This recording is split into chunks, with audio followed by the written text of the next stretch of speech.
So normal subgroup definition: a subgroup n of a group G is called a normal subgroup if Gn equal to Ng for all G belongs to G.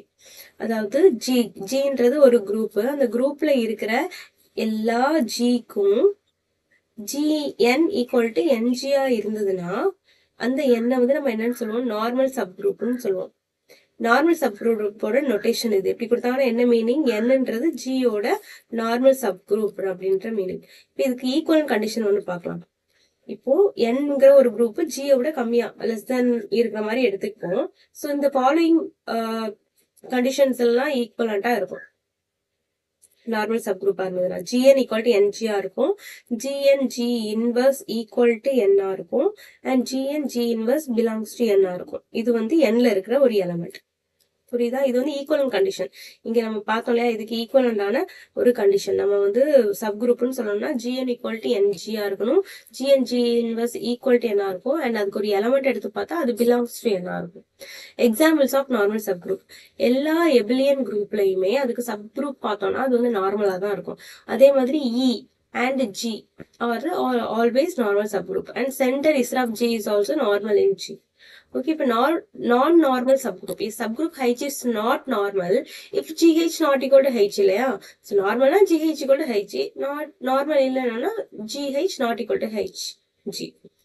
And quotient group, அதுக்கு factor குரூப்னு சொல்லலாம். So quotient group எப்போ find out பண்ணுவோம்னா, first நார்மலா இருந்தால் தான் quotient குரூப்பே பார்ப்போம். இப்போ n வந்து normal subgroup of G, then the set of left cosets. இப்போ லெஃப்ட் கோசெட்ஸ் இருக்கிறோம், Gn இருக்கிறோம், இதை வந்து நம்ம G by n அப்படின்னு டினோட் பண்ணலாம். இதான் வந்து quotient group. It forms a group under operation. இது வந்து என்ன பண்ணும், ஒரு குரூப் வந்து ஃபார்ம் பண்ணும், G by n தான் கோஷன் குரூப். இது ஒரு குரூப்பை வந்து ஃபார்ம் பண்ணி இதோட எலமெண்ட்ஸ்லாம் Gn லெஃப்ட் கோசெட்ஸா இருக்கும். லெஃப்ட் கோசெட்ஸ்னாலே அந்த எலமெண்ட் தான் எங்க இருக்கும், லெஃப்ட்ல இருக்கும், அது மறந்துடக்கூடாது. And it form groups under operation.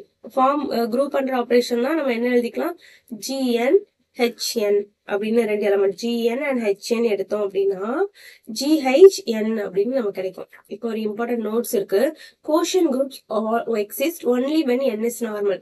So n நார்மலா இருக்கும் போது தான் கோஷன் குரூப்பே எக்ஸிஸ்ட் ஆகும். லெஃப்ட் கோசெட் மூலமா அந்த கோஷன் குரூப் நம்ம எடுப்போம். இதோட ப்ராப்பர்ட்டிஸ் பார்க்கலாம்.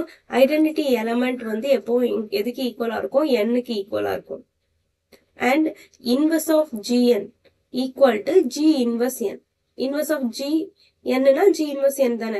இப்போ இதுக்கு நம்ம ஆர்டர் கண்டுபிடிக்கணும். நம்பர் ஆஃப் எலமெண்ட்ஸ் வந்து அந்த கோஷன் குரூப்ல எவ்வளவு இருக்குன்னு பார்க்கணும்னா modulus G by modulus n போட்டுக்கலாம். Number of elements in G by number of elements in n. If G வந்து எபிலியனா இருந்ததுன்னா G பை n-ம் என்னதான் இருக்கும், எபிலியனா தான் இருக்கும். ஓகே, அண்ட் எபிலியன் குரூப்போட சப் குரூப்ஸ்லாம் எடுத்தீங்கன்னா அது எப்பவும் நார்மலா தான் இருக்கும்.